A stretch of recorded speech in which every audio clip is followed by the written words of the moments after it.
हर्ष खेदते मावळले, हास्य निमाले अश्रू पळाले, कंटकशल्ये बोथटली, मखमालीची लववठली, काही न दिसे दृष्टीला, प्रकाश गेला तिमिर हरपला, काय म्हणावे या स्थितीला, झपूर झा गडे झपूर झा.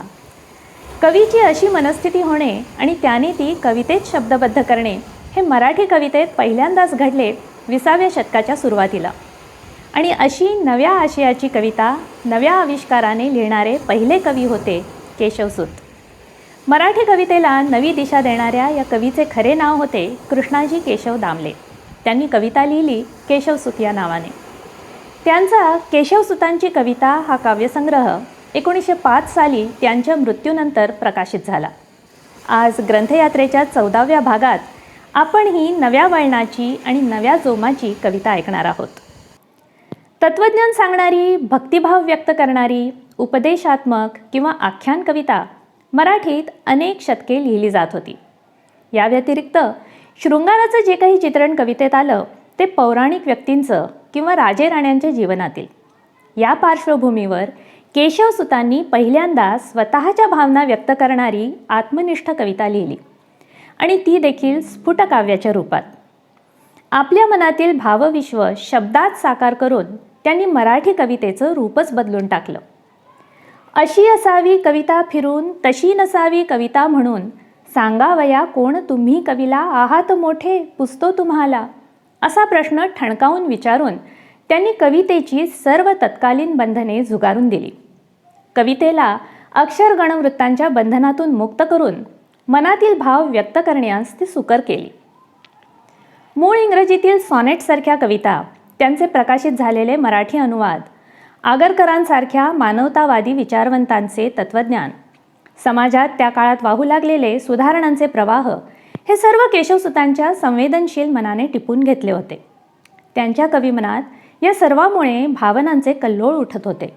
नवीन जाणीवा प्रगल्भ होत होत्या. पालग्रेवची गोल्डन ट्रेजरी आणि इतर इंग्रजी कविता त्यांनी याच काळात वाचल्या असाव्यात. व्यक्तिगत प्रेमापासून ते वैश्विक जिव्हाळ्यापर्यंत वेगवेगळ्या स्तरांवर त्यांचे मन भावनांचा आवेग अनुभवत होते. मनात गुंजारव करणारे हे सर्व पडसाद केशवसूतांच्या लेखणीने अत्यंत आवडीने काव्यात आणले. विशेषतः आपल्या प्रेयसीबद्दल वाटणारे व्यक्तिगत प्रेम काव्यात धिटाईने आणण्याची प्रथा केशवसूतांनी मराठीत प्रथम घालून दिली. कुठे तू मी कोठे, जवळ असशील तू कुठून या, निवेदू हे कैसे हृदय तुझला मी इथून या, तुझे वीण तुझे वर मजसी काव्येच लिहिणे, उपायाने ऐशा मन विरह तापी रमविणे, असे ते स्पष्ट निवेदन करतात. नाही ज्यापरी डोंगळा कधी तो गेला जणी साखरे, नाही ज्यापरी चालला कधी तो मार्जार साईकडे, नाही कृष्ण कधीही ज्यापरी सखे गेला दयाहांडी प्रत, तैसा येईन मी समुत्सुक गडे तुझ्याकडे चालत. अशा मोकळेपणाने त्यांनी आपल्या भावना कवितेतून व्यक्त केल्या. स्वप्न या कवितेत हंसाचे पंख लावून एका ताऱ्यावर आपल्या प्रियेसोबत विहार करण्याचे रम्य स्वप्न ते पाहतात. फार दिवसांनी भेट या कवितेत ताटातूट झालेल्या प्रेमी युगलाची पुनर्भेट झाल्यावर होणाऱ्या आनंदाचे वर्णन ते करतात. केशवसूतांचे मन मुळातच प्रेमळ आहे. पत्नीवरील प्रेमाबरोबरच त्यांना लहान मुलांविषयी वात्सल्य आहे, कुटुंबातील इतर व्यक्तींविषयी जिव्हाळा आहे आणि विश्वातील सर्वच माणसांविषयी एक व्यापक सहानुभूती आहे. ती एक खाट समोर अवलोक आता, आहे सुषुप्तिवश तेथ मदीय माता, तिचे कुशीत निजली दिसते मदीय, भीमा स्वसा बघुनी ती मज हर्ष होय, असं आपल्या घराच्या आठवणीनं त्यांचं मन व्याकुळ होतं. मुळामुठेच्या रमणीय तीरावर दुःख करणाऱ्या एका स्त्रीस बघून त्यांचंही मन शोकाकुल होतं.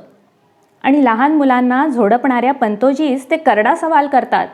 कोणे मूर्खपणे गुरुपण तुला क्रूरा, असे रे दिले का खाटीक न जाहलास, तुझला ते शोभते चांगले. केशवसूतांचा काळ हा इंग्रजी राजवटीचा काळ होता.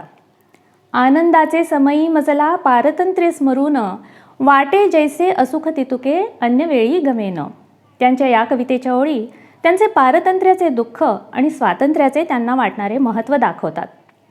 देवा केव्हा परवशपणाची निशाही सरून, स्वातंत्र्याचा द्युमणी उद्या यावयाचा फिरून, अशी उत्कंठा ते व्यक्त करतात. अवतीभोवतीच्या समाजातील प्रश्नांचे केशवसूतांना भान होते. समाजातील ज्या वर्गांचा काव्यात तोपर्यंत उल्लेखही झाला नव्हता त्या वर्गातील लोकांचे प्रश्न केशवसुतांनी पहिल्यांदा आपल्या कवितेतून मांडले. रस्त्याच्या कडेला खेळणाऱ्या महारांच्या मुलांवर एक ब्राह्मण ओरडतो तेव्हा, तधी बाळ तोही घराला निघाला, मनी आपुल्या या करी चिंतनाला, जरी त्यावरी सावली माझी गेली, तरी काय बाधा असे ठेवलेली, असा त्या अंत्यजाच्या मुलाच्या मनात उभा राहणारा प्रश्न ते उपस्थित करतात. साऱ्या दिनी आजचिया नसे मुळी, हातास माझ्या कवडीही लाभली, पोटा करोनी मजुरीस मी भरी, कोणी दिले आज न काम हो परी, अशी मजुरांवर येणारी उपासमारीची पाळी ते व्यथित मनाने सांगतात. केशवसुतांना असलेली सौंदर्याची ओढ त्यांच्या कवी आणि कवितेचे महात्म्य वर्णन करणाऱ्या कवितांमधून दिसून येते. काव्याच्या रूपाने आपल्या आयुष्य मार्गावर कवी जी फुले पसरतो त्याहून अधिक अद्भुत आणि रम्य असे काही आहे का, असं ते म्हणतात. दिव्यत्वाच्या स्पर्शाने उजळून निघालेल्या आपल्या अंतःकरणात शब्दांनी शारदेचा देव्हारा प्रस्थापित केला आहे, असं वर्णन ते करतात. कलावंतांना प्रतिभा कशी क्षणिक दर्शन देऊन त्यांच्याकडून चिरंतन कृती घडवून आणते याचं वर्णन ते क्षणात नाहीसे होणारे दिव्यभास या कवितेत करतात. कवींना ते धूमकेतूप्रमाणे स्वयंप्रकाशी आणि स्वैर भ्रमण करणारे मानतात. त्यांच्या प्रगल्भ जाणीवांमुळे कधीकधी त्यांच्या कवितातून सुभाषितांसारखी वाक्य तयार होतात. विश्वाचा विस्तार केवढा, ज्याच्या त्याच्या डोक्या एवढा, किंवा देवदानवा नरे निर्मिले, अशासारख्या त्यांच्या कवितेतील ओळी आजही मराठीत वापरल्या जातात. केशवसुतांच्या कवितेचा मराठी कवितेवर काय प्रभाव पडला हे आपण ऐकूया प्रोफेसर नीलिमा गुंडी यांच्याकडून. केशवसूत हे आधुनिक मराठी काव्याचे जनक होते. त्यांच्या काव्यात अनेक प्रकारचं वेगळेपण एकवटलेलं होतं. जगण्यातला प्रत्येक क्षण आणि प्रत्येक कण चैतन्यपूर्ण असतो अशी त्यांची काव्यदृष्टी होती आणि या मागची त्यांची जीवनदृष्टी इहवादी होती. त्यामुळे त्यांच्या कवितेत पृथ्वीवरच्या सामान्य माणसाचं भावजीवन केंद्रस्थानी आलं. इथल्या जगण्यात दडलेलं सौंदर्य हुडकणं आणि पृथ्वीवर स्वर्ग निर्माण करणं हे त्यांच्या कवितेचं ध्येय बनलं. त्यांच्या समकालीन कवींमध्ये गोविंदाग्रज, बालकवी, ना. टिळक, विनायक यांच्यावर त्यांचा प्रभाव दिसतो. केशवसुतांसह या सगळ्याचा उल्लेख ग. माडखोलकर यांनी आधुनिक कवी पंचक असा केलेला आहे. गोविंदाग्रजांमध्ये केशवसुतांची आत्मनिष्ठा, स्फूर्तीविषयीची ओढ, तत्वचिंतनाची वृत्ती यांचा ठसा दिसतो. बालकवींमध्ये केशवसुतांची वस्तुजातामध्ये सौंदर्य शोधण्याची जी दृष्टी आहे तिचा प्रभाव दिसतो. बी. माधवानुज यांच्यावर सुद्धा केशवसुतांचा प्रभाव आहे. सामाजिक आणि राष्ट्रीय भावनाचा त्यांचा प्रभाव समकालीन कवी विनायकांवर जसा आहे तसाच पुढच्या कुसुमाग्रजांच्या वरही आहे. केशवसुतांची कविता अंतर्बाह्य नवीन होती. तिने काव्यरचनेचे नवे घाट स्वीकारले होते. इंग्रजी कवितेचे सॉनेट हा काव्यप्रकार त्यांनी योजलेला होता. त्याचा प्रभाव पुढच्या काळातल्या माधव जुलियन यांच्या कवितेवरही दिसतो. केशवसुतांनी स्वतःच्या दृष्टीने जगाकडे पाहण्याची वाट चोखाळलेली होती. त्यामागे नवी संवेदनशीलता होती. याचा प्रभाव मराठी साहित्य सृष्टीवरच झालेला आहे. प्र.के. उर्फ केशव कुमार यांनी अनेक कवितांची विडंबन केली आहेत, अनेक कवींच्या कवितांची विडंबन केली आहे. मात्र केशवसुतांच्या आम्ही कोण या कवितेचं विडंबन करताना त्यांनी खाली ओळ लिहिली आहे, केशवसूत क्षमा करा. फक्त तेवढंच, बाकी इतर कवींसाठी लिहिलं नाहीये, हे लक्षात घेण्याजोगं आहे. पुढच्या काळातही केशवसुतांच्या इहवादी वृत्तीचा प्रभाव आपल्याला दिसतो. बोरकर म्हणतात, माझा लोभ सहा इहलोक हवा. विंदा करंदीकर म्हणतात, मी पृथ्वीचा झालो प्रियकर. पाडगावकर म्हणतात, जय जय हे पार्थिवच आहे. इंदिरा संत मृण्मयी सारखी कविता लिहून ठेवतात. कवी मनमोहन यांनी केशवसुतांचा गौरव करताना एक ओळ फार छान मार्मिक लिहिली आहे. त्यांनी लिहिलंय, त्यांनी म्हणजे केशवसुतांनी, त्यांनी छपुर्झा घातला तो पृथ्वीचा मध्य सापडला म्हणून. आता पृथ्वीचा मध्य म्हणजे काय, तर त्यातली ऊर्जा, पृथ्वीमधली ऊर्जा म्हणजे सर्जनशीलता. यामुळे काय झालं होतं, तर मराठी कवितेचं केंद्र स्वर्गाऐवजी पृथ्वी हे बनलं होतं. पुढे दिलीप पुरुषोत्तम चित्रे, नारायण सुर्वे अशा अनेक कवींनी केशवसुतांविषयी गौरवोद्गार काढलेले आहेत. डॉक्टर यशवंत मनोहर यांनी केशवसुतांविषयी म्हटलंय की केशवसुतांना त्यांनी इहवादी जाणीवेचा पहिला मराठी महाकवी असं म्हटलंय. किती महत्वाचं आहे. नारायण सुर्वे यांनी म्हटलंय कवितेमध्ये, फार सुंदर ओळी आहेत. त्यांचे सोने कसाला लागले, त्यांचे सोने कसाला लागले, त्यांचे शब्द आम्ही आमच्या ध्वजेवर केव्हाच कोरले, त्यांचे शब्द आम्ही आमच्या ध्वजेवर केव्हाच कोरले. आज कोकणातल्या मालगुंड या गावी, केशवसुतांचं जे जन्मगाव, त्या गावी केशवसुतांचं स्मारक केलेलं आहे आणि शतकानंतर सुद्धा त्यांच्या प्रभावाची साक्ष देत ते उभं आहे.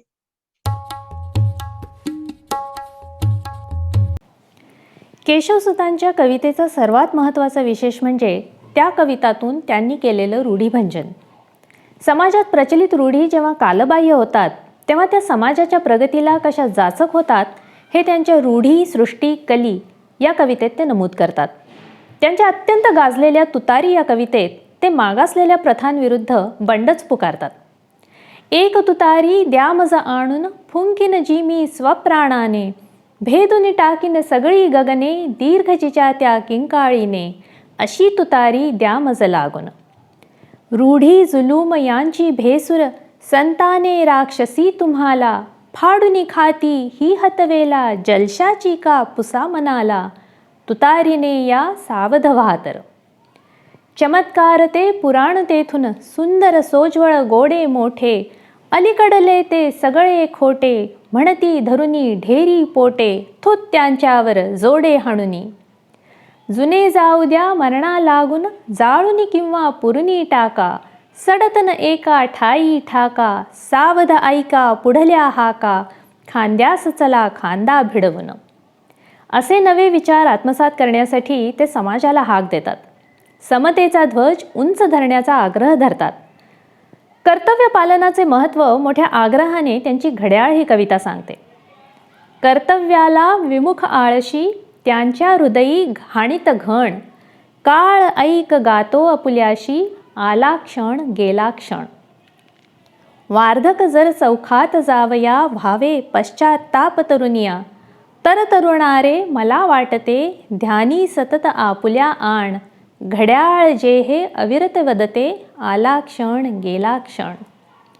त्यांच्या स्फूर्ती या कवितेने तर एक चैतन्याने रसरसलेले आव्हानच दिले. काठोकाठ भरू द्या पेला, फेस भराभर उसळू द्या, प्राशनकरिता रंग जगाचे क्षणोक्षणी ते बदलू द्या. अमुच्या भाळी कटकट लिहिली सदैव वटवट करण्याची, म्हणेल जग आम्हास मद्यपी परवा कसली मग त्याची.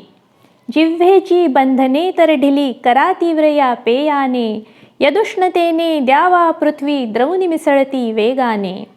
दंग मानसी होऊनी व्हावे ते आणा ध्यानी, गा मग सुचतील ती गाणी, परिसुनी त्यांचे शब्द रूढीचे दासझणी ते खवळू द्या, काठोकाठ भरू द्या पेला, फेस भराभर उसळू द्या.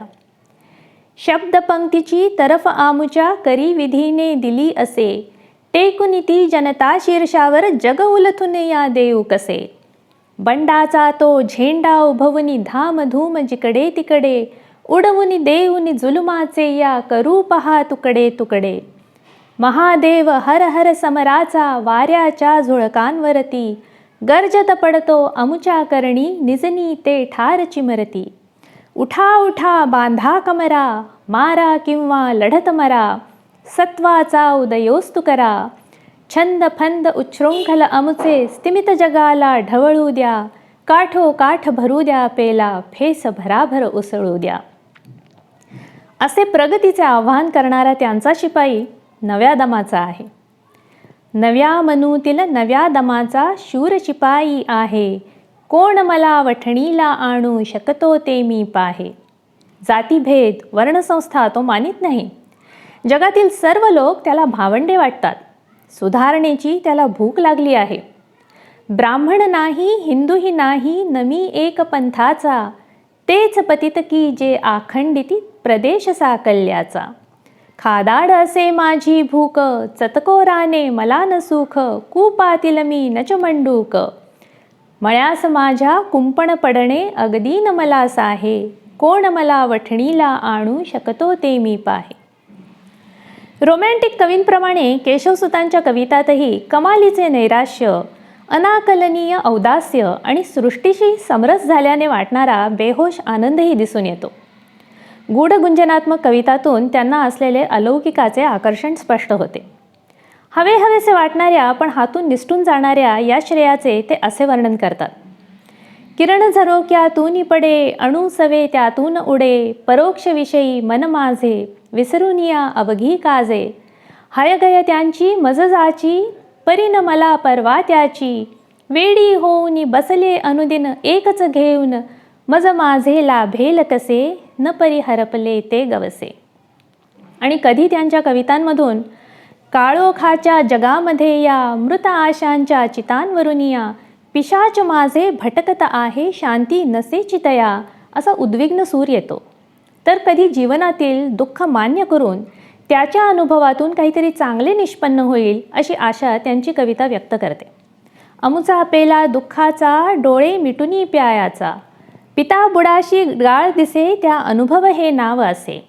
फेकुनी द्या तो जगावरी, अमृत होऊ तो कुणातरी. आणि कधी एखाद्या सुंदर अनुभवाने त्यांच्या मनाची सर्व मरगळ दूर उडून जाते.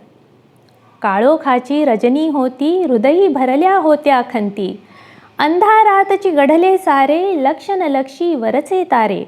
विमनस्कपणे स्वपदे उचलित, रस्त्यातून मी होतो हिंडत, एका खिडकीतून सूर तदा, पडले दिडदा दिडदा दिडदा. स्कंधी माझ्या हात ठेवुनी, आश्वासी मज गमले कोणी, म्हणे खेद का इतुका करिसी, जीवास काबा असा त्राससी.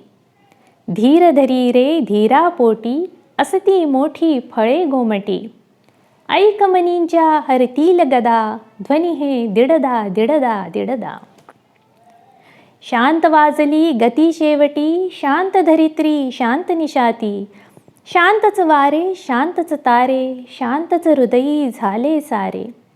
असा सुखे मी सदना आलो, शांतीत आहा झोपी गेलो, बोल बोललो तरी कितीकदा, स्वप्नी दिडदा दिडदा दिडदा.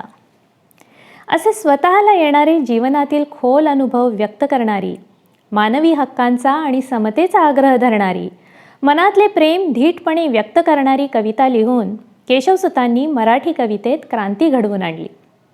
वैयक्तिक अनुभव आणि विचार हे काव्याचा विषय होऊ शकतात ही नवी जाणीव त्यांनी मराठी कवितेला दिली. त्यांच्या शब्दात सांगायचं तर, हर्ष शोक हे ज्या सगळे, त्या काय कळे त्या काय वळे, हसतील जरी ते आम्हाला, भय न धरू हे वदण्याला, व्यर्थी अधिकची अर्थ वसे, तो त्यास दिसे ज्या म्हणती पिसे, त्या अर्थाचे बोल कसे, झपूर झा गडे झपूर झा. इथे उद्धृत केलेली केशवसुतांची कविता तुम्हाला आवडली असेल अशी आशा आहे. केशवसुतांची समग्र कविता एकदा अवश्य वाचा. या व्हिडिओच्या माहितीमध्ये या पुस्तकाची लिंक दिली आहे. ग्रंथयात्रेचा हा भाग तुम्हाला आवडला असेल ते या व्हिडिओला लाईक करा आणि आपल्या मित्रांकडे शेअर करा आणि या चॅनेलला विनामूल्य सबस्क्राईब करा. भेटूया पुढच्या शुक्रवारी मराठीतील पहिल्या वास्तववादी कादंबरीची ओळख करून घेण्यासाठी. तोपर्यंत अर्थ आणि नाद यांच्या संयोगाने मनाला आनंद देणाऱ्या कविता वाचत रहा.